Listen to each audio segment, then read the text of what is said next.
What's going on, my friend? It's Jeff Newport from chasingstrength.com. And in today's video, we are going to discuss the all-important topic of pull-ups or chin-ups and why I typically prefer and recommend chin-ups, but not always, to men over 40 and how to mix them in with your kettlebells or kettlebell workouts. Okay.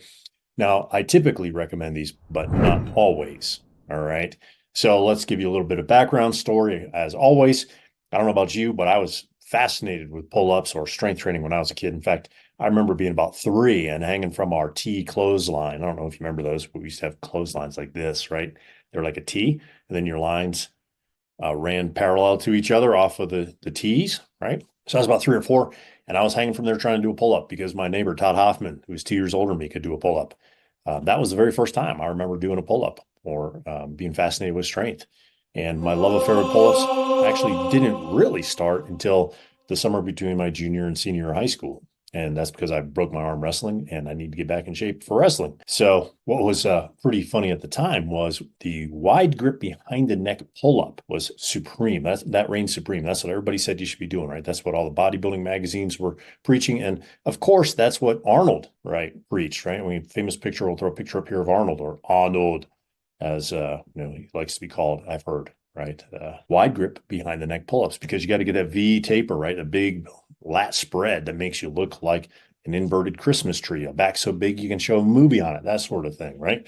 So by the time I was in college, I bumped up my body weight from 165 pounds to over 200 pounds, and I was still doing 4 sets of 10 pull-ups behind the neck every morning before I jumped in the shower. And that foundation was probably one of the reasons I was able to do the Beast Tamer Challenge, which, if you're not aware of it, it's being able to press a 48 kilo kettlebell overhead with one arm, being able to do a pistol or a single leg rock bottom body squat, holding on to a 48 kilo. And then the hardest part of that challenge, excuse me, for me was doing a pull up to the throat with a 48 kilo kettlebell hanging from my waist. But that was then, and this is now. So nowadays, being older and wiser, they say that the gray hair is a crown of wisdom, is what I'm told. That's what King Solomon said. And he was the wisest guy in the world. So he was the original wise guy. So I guess he would know, right? So now I prefer chin ups or chins, if you will, to pull ups, right? For most trainees, for most of us over 40, most of the time. Now, why is that, right? Why not just go straight for the Arnold look? Well, there are several reasons. One is they're just easier to start, right? This is time tested from the olden days. I'm sure Arnold probably wrote about it too, or Ah-nold, right? It's easier to start your chin up or pull up training, okay, with chin ups with a close grip. All right. The theory is because you can keep your hands closer to the center of your body, you can use more of your biceps and so on and so forth. Number two, the number two reason I like this method or this concept of training chin ups before pull ups is because we use too much daily pronation. What is pronation? Well, pronation is palms down. Okay. So how much time, if you think about it, how much time do you spend in your life every day with palms down? If you're at a computer like I am, your palms are down. If you're writing, one hand is on the desk and the other hand is almost palm down. If you're driving, your palms are almost down. If you're on your tablet, right, one palm's probably up holding it, but the other one is down as you're swiping away. Okay. Same thing with a smartphone. And pretty much all kettlebell work and all barbell work is done pronated. What's the big deal, you might ask? Well, the big deal is a law, a physiological law called Davis's law. And it simply states that tissues model along lines of stress. Okay. So what that means is your body is going to get really good and lay down muscle tissue like this. I don't know if you can see this. Hopefully you can see this. I can't really see my screen as I record these videos. So hopefully I don't look like a T-Rex moron. But so your body will lay down tissue in a pronated fashion, and it becomes difficult to supinate or to do chin-ups or anything that's palms up, okay? So what that means in the long run, and maybe even the short run, depending on how soon you implement this and how much room or runway you have left with your pronation versus your supination, is you can pick up a really nice case of golfer's elbow or tennis elbow, both of which are a form of tendonitis. And those are incredibly painful. And if you don't know what you're doing, they can take a forever long time to get rid of. Okay. I say forever long time because that's what it feels like. It feels like forever. It takes a long, long time. So chin ups, right? They help counter and load the duration or strain of pronation. All right. So hopefully that makes sense. Number three, I find it easier to hollow. Now, hollow position or the hollow position is a fundamental and foundational or functional abdominal position, right? And that's where the front of your body, I don't know if you can see me doing this, but the front of your body becomes shortened, okay?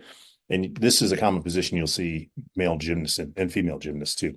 What happens in that is you, again, shorten the front of your body, right? The midsection. So your abs contract, your obliques contract, and in some cases, you can even engage your lats. All right. This is super important because it makes for a stronger pulling position. And for many of us, it's easier to do that hand supinated in the chin-up position than in the palms forward pronated pull-up position. Okay. Incidentally, the hollow position is almost a near perfect abdominal strengthening exercise or position to counter and balance all the kettlebell lifts, right? Because they put you and load you in extension. But we'll talk about that maybe some other time, some other video, sometime in the future. Okay. All that to say that learning how to use the hollow position in the chin up makes the pull up or tactical pull up, which is what a lot of people train these days, right? So the old school pull up is bodybuilding pull ups where you're looking up and maybe you're getting your chin over the bar. But the tactical pull up is where you're actually truly pulling and you're pulling yourself up to the bar where your clavicles, right, your collarbones, or even below your collarbones touch the bar. Some people even touch their sternum to the bar. That's a much more functional pull up. So if you have to pull yourself over a wall, and incidentally, if you're going to train for something like a muscle up, you should train the tactical pull up. All right. So because of this, I choose chin ups over pull ups if I'm going to add them into clean and press work. Okay. And that inevitably is a question that I routinely get asked anytime somebody starts a clean and press program. And it's, hey, can I add pull ups into my clean and press program? And typically I say, no, I wouldn't. I would do chin ups or nothing at all. Again, that's another topic for another conversation. Let's get back to the chin ups. All that to say, it's simply healthier to train chin ups instead of pull ups, okay, when you're doing kettlebell work, and it's healthier on the elbow joints and the surrounding musculature. But, big but here, that's assuming you lower yourself all the way down so your elbows are fully extended. And that's a common mistake that I often see made, is that most people do not fully extend their elbows, which then contributes to our friends' golfer's elbow and or tennis elbow. And hopefully you don't get both at the same time, because that would really be unfortunate and incredibly painful. Let's assume that you're on a heavy diet of clean and presses and you want to add in chins. How do you do it? Well, first, you're going to keep your volume really low. And by really low, I mean 2 to 3 sets of 2 to 5 reps per training session, just to make sure that your elbows can tolerate that extra loading. Okay. Then you're slowly going to ratchet up your volume from there by either adding sets or weight. So a couple other ideas for you. You can use a thumbless grip. Okay. So I'm just going to show you this instead of grabbing the bar here, right? So I know my hands are facing the camera. I want to show this to you. Pretend your hands are facing you. Instead of grabbing like this, you're going to pull your thumbs back and hide them behind the bar. Okay. So that's what they would look like if you're holding onto the bar. You can use a thumbless grip. Okay. You can use a fat bar, or my personal preference and my favorite, which is what I do routinely, both. Okay. So if you find that chins are too tough on your elbows because of all the pronation work you've done or exposed yourself to in the past, you can always use a couple of other options. One is gymnastics rings. If you have a TRX, you might be able to use that. I'm not sure. I personally use gymnastics rings. Or you can use a neutral grip, which is like a hammer grip like this at first, and then build up over time into your chin-ups as your elbows become accustomed to the loading. All right. Then from the chin-ups, you work your way over to the pull-ups.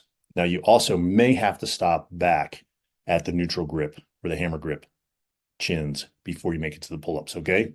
So if I were to demo it, it could look like this: chin up, hammer or neutral grip, and then pull up. If chin ups bother your elbows because maybe you're like me and you didn't have full supination because you broke your arm, you could start with neutral and then go to chin, then go back to neutral if you need to, and then go back to the full pull up, pronated grip. Okay. All right. Now, what are some good goals that you can set yourself when getting started on chin-ups? Okay, we'll do a beginner, intermediate, and advanced. I think 10 sets of 3 reps for beginner is great. Intermediate, 10 sets of 5, and advanced, 10 sets of 10.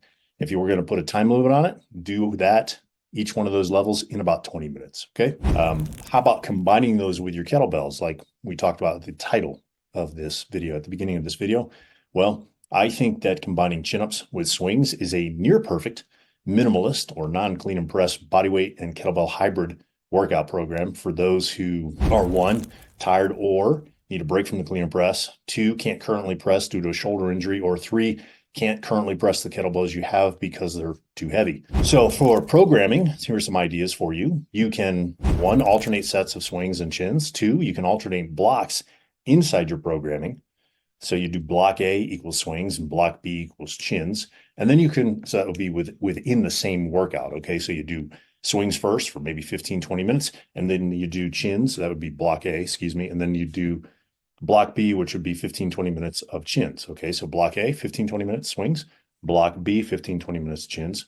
Or finally, you can just alternate days. You do a day of swings followed by a day of chins. You just do an A-B split and cycle your way through them. All right, so lots of different ideas there. If you need a swing program, lots of people love my Swing Hard program. It's 10 different swing programs to improve your power and power endurance. I'll leave a link for that in the description below. You can combine your chin-ups there, right? And you simply match it set for set, roughly. Okay, so that's my deal. Those are my thoughts on chin-ups and pull-ups and how to mix them in with your kettlebell workouts. Hopefully you found them helpful. And if you did, go ahead and click the like button, click the subscribe button if you haven't already. And if you know a friend or family member or friends or family members who would find this video helpful, go ahead and click the share button as well. All right, until next time, my friend, stay strong.